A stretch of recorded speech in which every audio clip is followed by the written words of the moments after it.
Boom, there it is, ladies and gentlemen. Finding the right market. I mean, that's tough to do, or the right marketing agency, I should say. That's tough to do. But today's guest is here to share with us how he's helping his clients go to that next level. So let's do this. If you're looking for an agency, this one's for you. Here we go. Shut up and sit down. Look, a business can give you everything you want in life: prestige, wealth, freedom. It can also take everything away from you. This show is for those who are willing to take that risk. These are the real life stories of entrepreneurs. But before we start, I have one small favor to ask. Please leave a comment. It can be advice, critiques, tips, feedback, or share this with someone, because your engagement is the most valuable and most powerful form of social currency. So thank you, and welcome to another episode of Business Bros. All right, ladies and gents, most businesses know they need to market themselves, but few actually do it, and even fewer do it well. There are so much to learn when it comes to creating content, organic reach, and paid ads, SEO, funnels, and so much more. It's no wonder why many entrepreneurs struggle to market effectively. Today's guest is here to guide us through the process of selecting a digital marketing agency. So let's find out how he's helping his clients get the attention they're looking for. Let's welcome to the show, Mr. Wendell Jordan.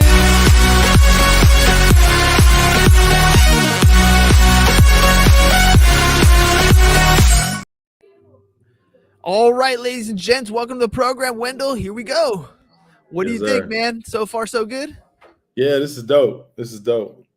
All right, dude. Let's talk about it, man. My background is definitely in the marketing space. Look at Bobby over there. I love them business bros. Welcome, Bobby. Welcome. All right. So my background is definitely in the marketing space. I do this by creating podcasts on a regular basis. And it's a content strategy, but that's just the tip of the iceberg, man. Tell me how you got into this space. How'd you get into the marketing altogether?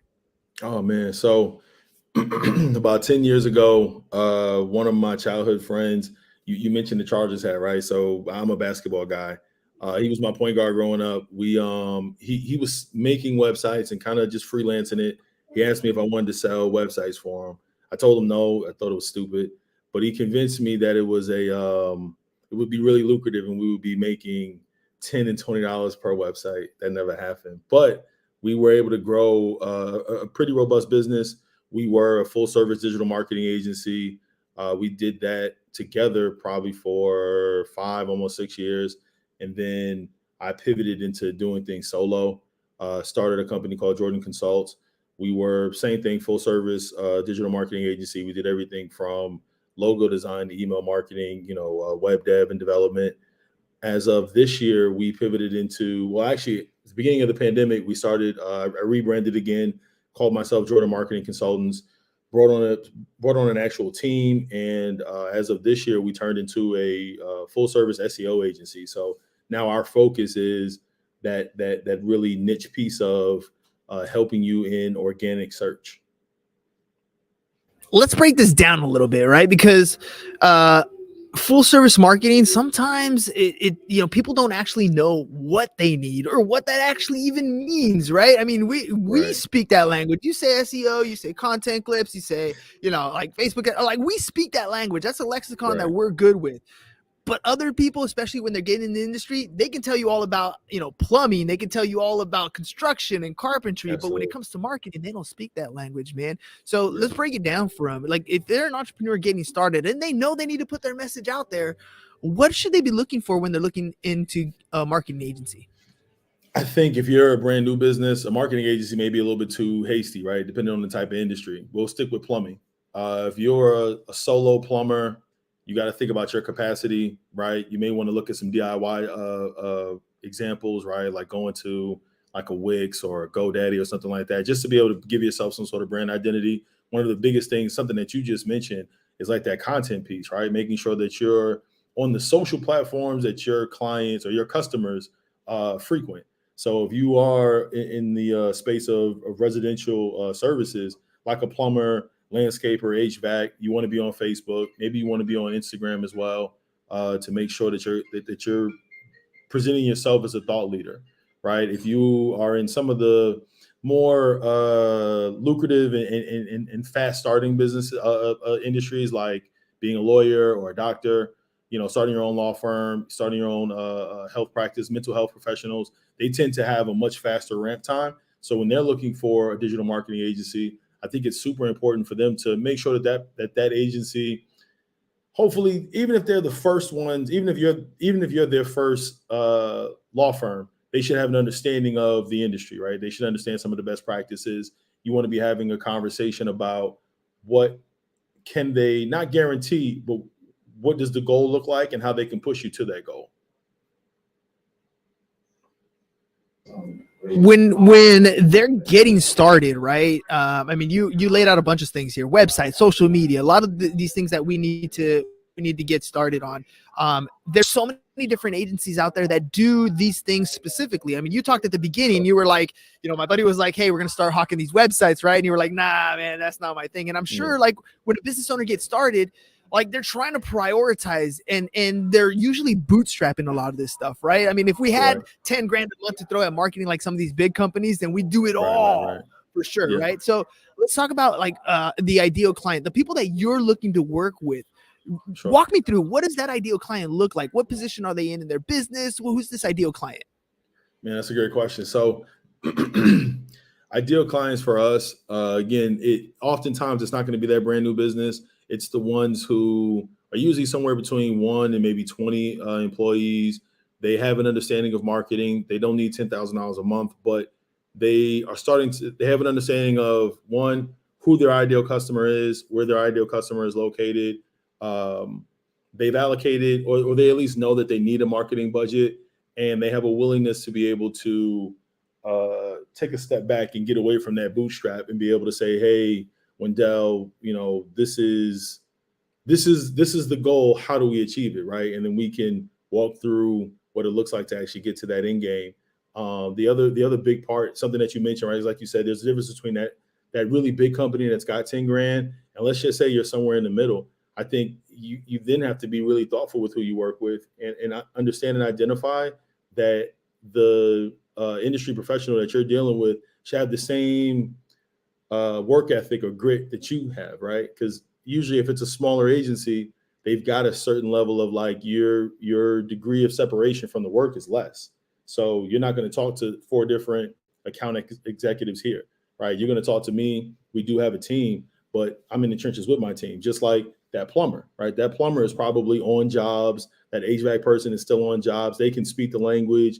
They're able to communicate to the customer just like their other reps are. So I think when you're a smaller business, I think you want someone who aligns with that, because otherwise, at least in our experience in talking to some of our clients, they end up being frustrated because they're just customer number 1, 2, 3, 4, right? As opposed to being, business name X.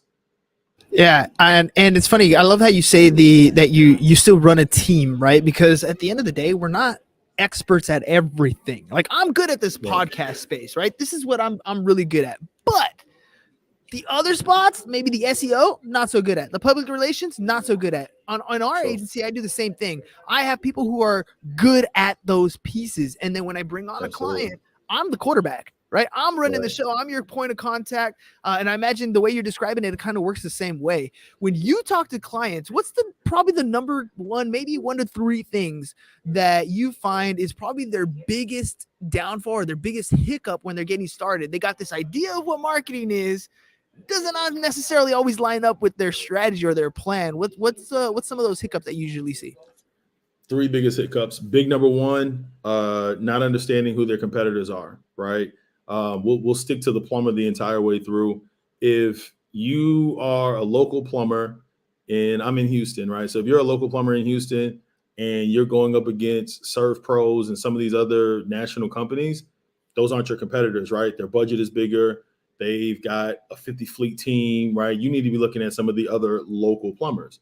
The other big part is understanding, and this is a hard one, right? Because like you said, we know the talk, we know agency talk. When they come to us, especially as an SEO agency, and they tell us that they want to be number 1 on Google, right? Everyone wants to be number 1 on search. You could be number 5 on search and make plenty of money. It's understanding that part, right? So being able to, again, that's a pitfall, because sometimes for us, it's they've talked to 2 other agencies, or maybe they're coming from another agency that's promised them for the last 12 months, 18 months that they'd be number one at something, right? Usually they don't specify. And then here I come kicking over the trash can and going, we're not going to talk about number one. I want to know what the conversion rate looks right at number 3, right? I want to know what you're currently converting where you are, not necessarily being number one. I think the third piece to it is like the biggest pitfalls that we see, again, because we do get clients from other agencies. I think the third one is understanding that, again, if you live in a metropolis, right, if you live in any of the major cities across America, it's one thing to be Houston, it's another thing to be League City, it's another thing to be Pasadena, Tomball, so forth and so on, right? Like you got to know what is your capacity, right? So you're talking to big brand agency and they're having the conversation with you about being number one in Houston, but you're 30 minutes outside of Houston. So does that help you, right? Or do you have to travel 30 minutes in order to make your money?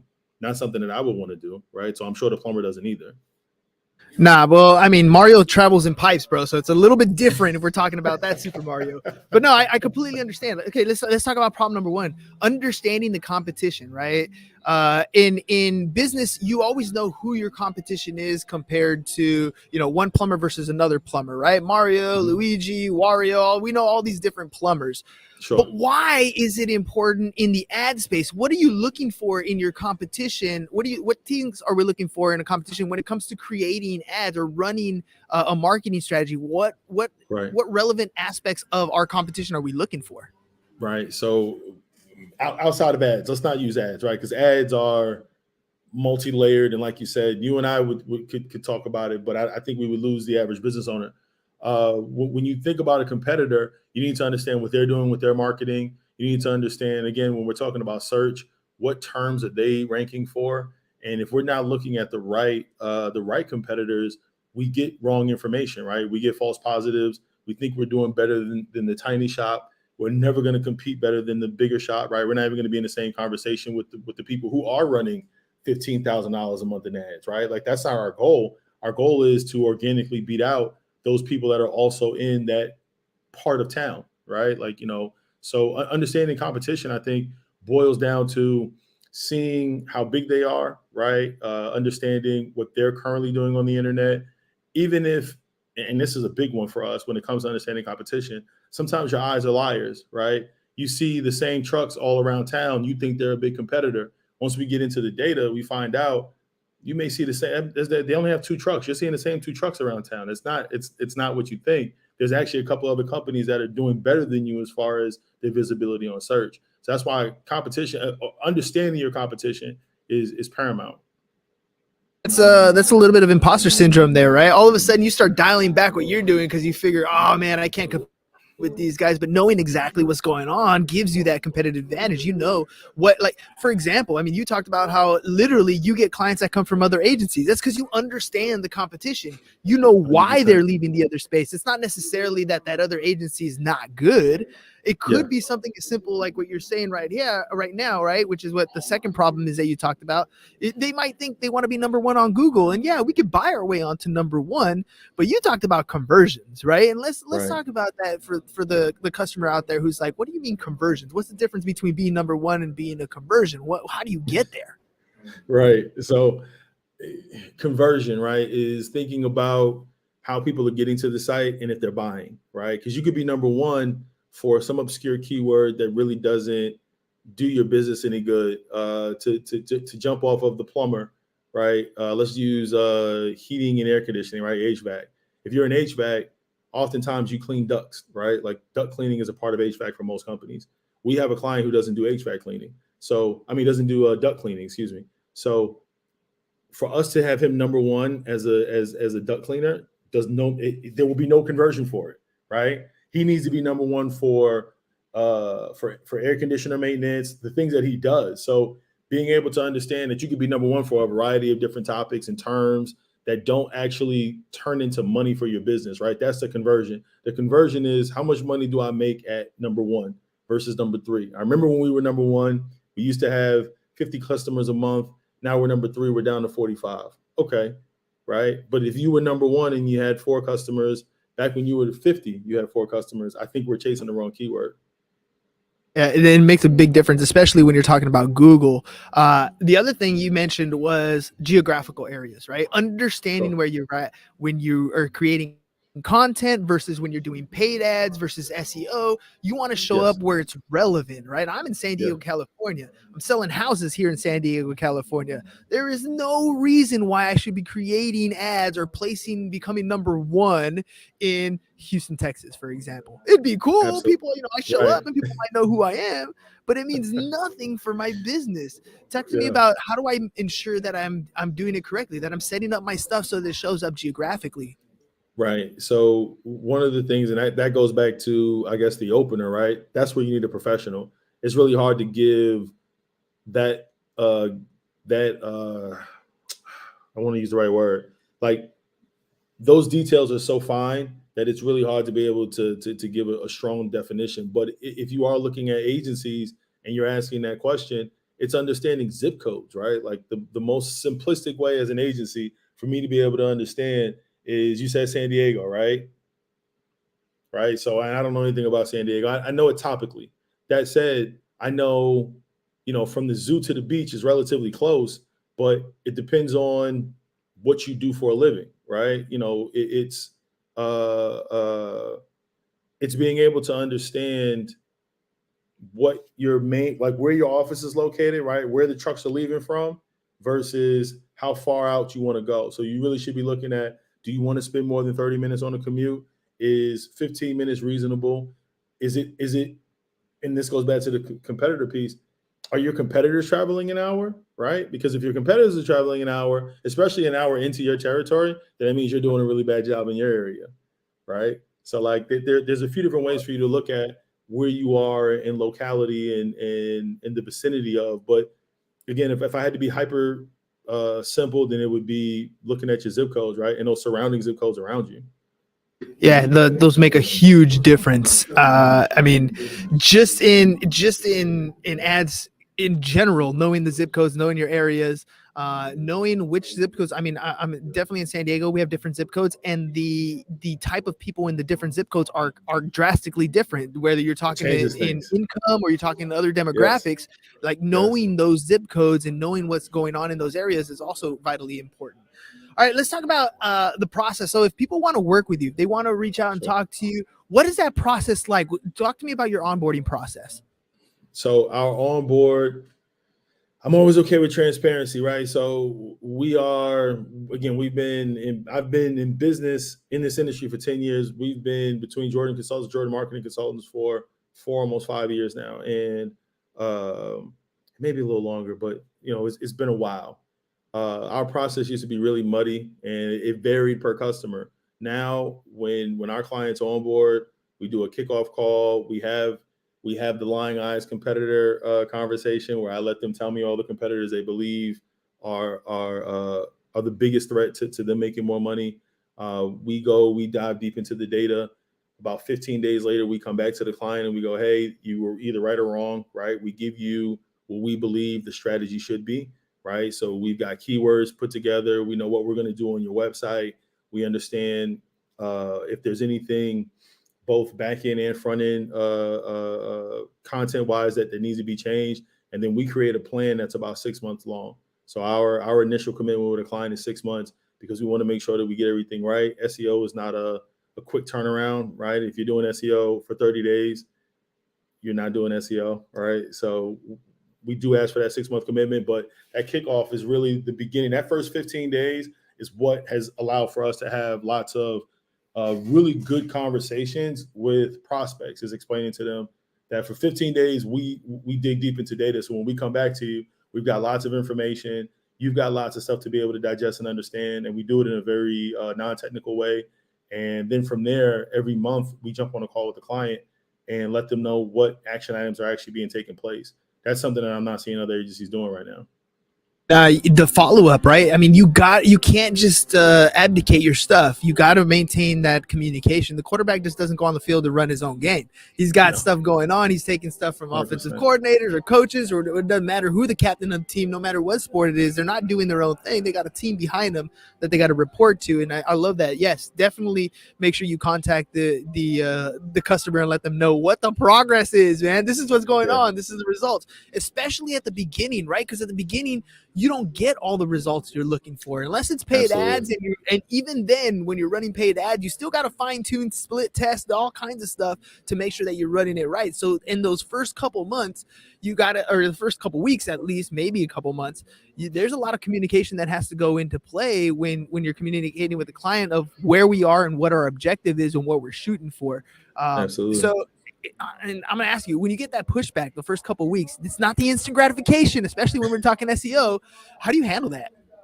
If I'm being fair, we don't get it because I set that expectation early. So in the initial before any money is exchanged, when we're still in the prospecting phase, right, and we're having that conversation, I think the biggest thing for us is being able to say, like, very candidly, this is going to be a long game. There are some short wins, right, and even then, there are times where we can get some really cool data to pop up on reports in the first 30 days because sometimes people have done nothing, right? So, now we've suddenly indexed the site properly and we added a couple of keywords and now some stuff has spiked, right? Now you've got this weird influx in traffic. But I'm very quick to let them know that that's false, right? Like we're not even going to fall in love with it. That is just a moment of time. It's gonna trend back down. The real changes are going to be seen 90 days, 120 days after we start. So to be fair, I think we do a really good job of managing expectation from day one so that there's never a point after 30 days or even the first 15 where someone turns around and goes, you haven't done anything. I don't see where the phone's not ringing, right? Like we make sure in the very beginning that they understand that these first 90 days are going to be, it's going to be a hard sprint because we do a whole lot of work, especially the first 15. But those results are going to be long-term, not short-term. But we make sure that we stress that. So what about a content strategy? I talk to a lot of marketers and they pick up clients, and the downside of picking up new clients is a client might be exactly how you described it, right? So they got 1 to 20 employees. They got a customer avatar that they know exactly who they're targeting. They're ready to market. They have a budget, and you go and sit down and talk to them and they have zero content. They got nothing maybe other than a logo and a couple pictures of their building or something like that. So, and that's a problem that a lot of digital marketing agencies struggle with, is the clients just don't have anything to put out to the world, right? So how do you deal with that? What's the content strategy that you usually go with, or something to help them actually create something so you have creatives out there? So I'll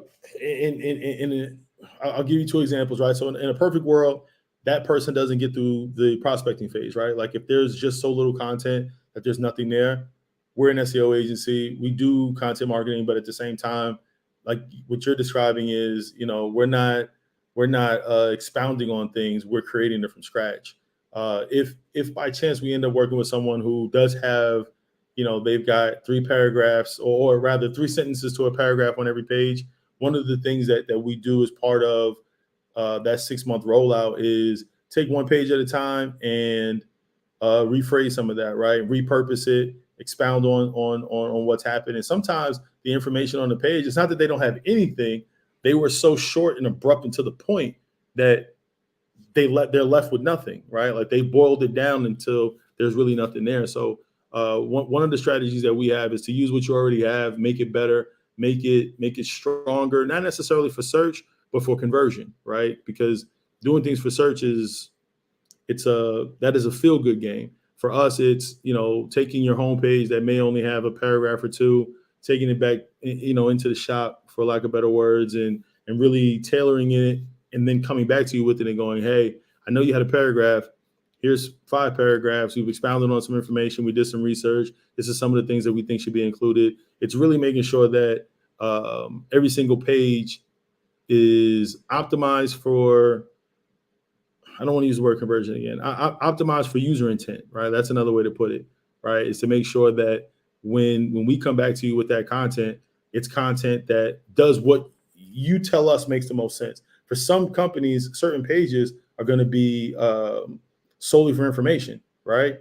Other pages are going to be more transactional, where when they finish reading, I expect them to purchase. So part of that content strategy is understanding where we want that, how we want the flow of the site to go. So as we're going through everything with the SEO components and the actual on-page content, we're sure to understand what the user journey is.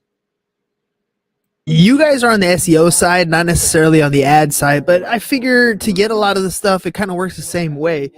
Lead magnets, promos, giveaways, those types of things tend to Sure. help build that email list, which is essentially the thing that you're going to be marketing to, your customer list. Do you guys offer any of that stuff for your agency, or if you don't, like, what are some of the cool things that you can give away as a company that tend to be popular these days? Right. So as like you just said it perfectly, right? So as an SEO agency, our giveaway is a little different. We are always okay with doing some content audits, right? Like we can do a content audit as a giveaway. We sometimes do full site audits, right? And we give you what excuse me, especially, and it depends on, to be fair, the time of year, right? So there are points where we're inundated with work, and there's points where we're scaling up our own funnel. So during those times, we give away content audits. Usually it comes with like a 30-day walk. I mean, a 30-minute walkthrough where we give you tangible things, right? Because me just giving you a content audit or a SEO site audit is useless, right? It's like, getting the codes from the code reader on your car and not being able to translate it, right? I don't know what I don't know what this code means, but we make sure that you at least have actionable things to walk away with. So even if you don't hire us, our biggest thing is making sure that our prospects that hopefully become clients are educated, man. That's our biggest thing. So we give away a lot of information. All of our social platforms are pretty active, and we give away a lot of like little short tidbits and tips on how to optimize and how to do things at a very novice level. Those that information, that value add, that's, I think, what makes the biggest difference in the world. I mean, look, check it out. Abdul's over here saying, I think this episode is very useful for me as a marketer. Thanks both. And he says it's very relatable for him, especially when he tries to deal with clients. It's for 3 to 6 months so they can give them some good results and show them their growth. I mean, that's really what it comes down to. You were saying pretty much the same thing, especially when you're talking about SEO. It's got to be more than a month. I understand. I completely understand that. The only problem is do 3 months. Yeah, the only issue is, again, you often have the bootstrappers that just don't have the revenue to go that far, so they need some of those conversions up front to kind of maintain. Sure. And I think that's what you're describing there. All right, man. Before we head out, because we're running low on time, I want to make sure that I give you the opportunity to tell people, how do they get a hold of you, man? If they want to work with you, they want to reach out with you, how do they do that? Sure. The best way to reach out to us is LinkedIn. Like I said, we also give away a lot of free gems on LinkedIn. Our Instagram is also pretty busy, but LinkedIn is the best place. You can either find me, Wendell Jordan Jr., or you can go to Jordan Marketing Consultants on LinkedIn. Shoot us a message. We'll be sure to get back to you. And again, depending on the time of year, you may even get a free order out of it. Ooh, free audits, man. All right, I gotta ask you, dude. We got AI coming around the corner, making things super easy to search, I guess. I mean, it's a little bit easier than Google. A lot of there's what I keep hearing is a lot of people in the creative world, people like SEO, people like myself, creating topics and stuff, that AI is gonna kind of reinvent that for us. What's your take on it, man? The irony is, I just saw a big thought leader on LinkedIn that was giving a presentation on why that's a false narrative, right? Because you think about Google has the largest, if not the largest, the second largest data set in the world, right? Second, maybe only to Facebook. So when you think about that and how, and again, if you're old enough to remember the old internet, right, that was a lot easier to trick and it just wasn't intelligent. So you think about how progressive Google has been as a company and as a search engine to be able to understand you so much, where we now, and this is something that's rolling out, I don't know if everyone's gotten the beta of it, right, if all users, but now when you search, Google has given you little options to be able to check a box, to be able to say, like, I'm gluten intolerant. So if I'm looking for fried chicken. It'll add, fried chicken recipe, and that down below it'll say gluten or paleo or whatever, right? Like that's how smart the search engine has become. So I don't know that. I think it's access to the general public is different, but I don't know that it changes anything for me or you, because even if you play with some of the more robust AI tools when it comes to creating content, the content is good, but it's not great, right? Like it doesn't have that human touch. So and I mean, I'll give one more example. I talked to someone yesterday, and they were talking about one of the main search tools like that we use. We use SEMrush, and the conversation was, well, don't you just throw some stuff in there and it kicks everything out? And it's like, well, theoretically, yes, but if you don't know what you're putting in, you really don't have a value for what comes back. So even with AI, you have to have a baseline to understand what you're putting into the AI to be able to get the proper result. So I think that it's a great way to make AI sound cool, and it is cool, but I don't think that it completely replaces creatives, or even, I don't think SEOs are creative, right? I think we're technical, but even SEOs, I don't think it completely replaces us.